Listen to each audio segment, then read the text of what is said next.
Rav, thank you. For the past week, North America has been on fire, and we've been incorporating Rabash into our lives. Why does it feel that we are able to rise above reason and connect to Rabash when you share personal stories of your experience with the Rabash? Like yesterday, when you read Shemadi, we told the story about Shemadi, we really connected with that. Cobb U students really connected with that. Veterans really connected with that. Why can't we connect through Rabash, through the books? Why do you give us such a connection to Rabash?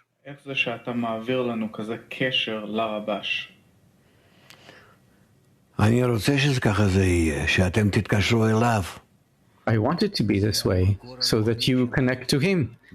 It's our spiritual source. Through Him we receive all of our spiritual bestowal and influence from the Creator. As He connects to His Father, Baal HaSulam, and He connects to Baal Shem Tov and the Ari, and so it goes from them all the way to Rabbi Shimon and more, all the way to Adam Rishon and so on.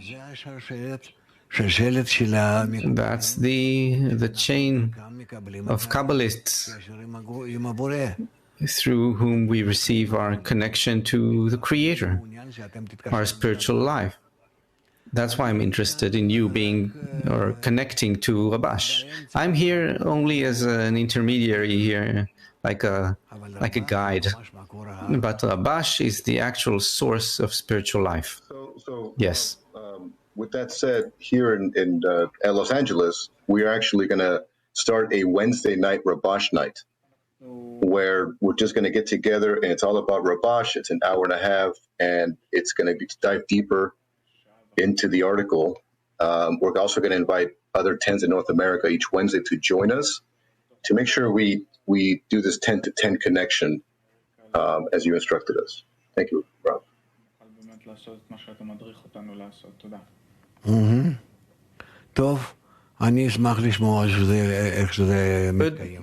I'll be happy to hear how it works. All right. I wrote here and there, I spoke here and there about Rabash. You know, it's impossible to convey exactly this kind of life. I was with him for 10, 11 years even, 12.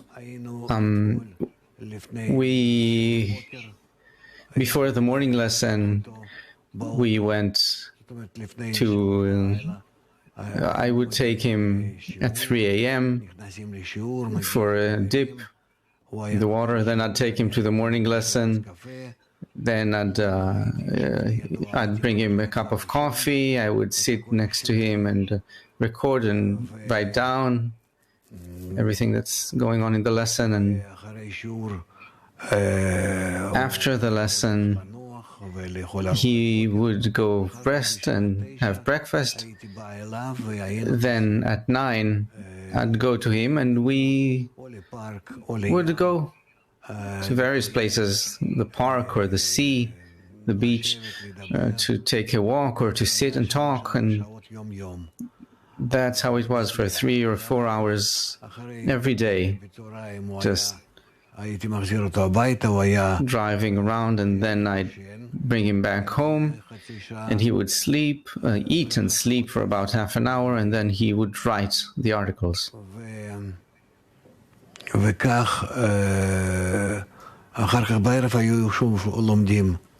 in the evening again we would study Etz Chaim and Zohar.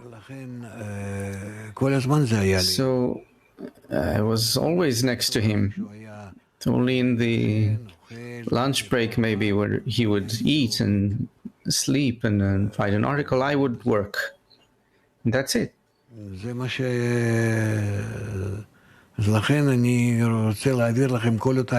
That's why I want to convey this impression I had from this special man to you, because no one knew him, no one. when you're next to the person, you're always there. You're with him. In the hospital, it was for a month in the hospital with him. How did it all start? From when I came to him to study. So it's written, and then I found that I was studying with someone else, Hillel Gibson. Then I learned that he had to go to an ear doctor because he had a problem with his ear. This was the first half hour. In February, I came to him, and after those doctors, we went to the hospital on June, before the holiday of Shavuot. And so it happened that I was with him for 30 days. He had to get such antibiotics for his ear that, well, I was with him in the hospital for 30 days. So they gave him a room, and I would sleep in the same room on the sofa. And I was constantly with him. I would just go home for a few hours every now and then return again. Right, for 3 or 4 hours, the hours where he was used to sleeping. So, for 30 days to be next to a person, especially where he's an old person and you're young, it's something. The difference between us was 40 years. He was 40 years older than me. And when I sat next to him, we constantly studied. He couldn't do anything but study. So I learned a lot from him. In a month's time next to him, you understand what it is and what he told. And well, it was, and mostly the main thing was that I had to wash him and clothe him. He had infusion in him, and that he couldn't do anything with his arms, so I had to do many things for him. And then for the second time we went to the hospital because he got burnt, right? The gas stove just flamed up, and the gas balloon, and then he burned, and he was burnt, and he was taken to the hospital, and they called me at home telling me this happened late in the evening.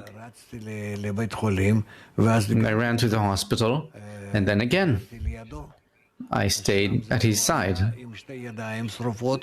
So he had two burnt arms, and well, his face was almost untouched, but in any case I had to take care of him, to clothe him and to take his clothes off and to or take him to the bathroom and back and everything. A person without both hands, you understand. And all these things allowed me, they afforded me an opportunity to understand, to get to know his approach to life, his approach to everything. It was very helpful, very helpful. So I very much want you all to know him somehow, his greatness. It's a person who, all of the wisdom of Kabbalah today reaches this world through him.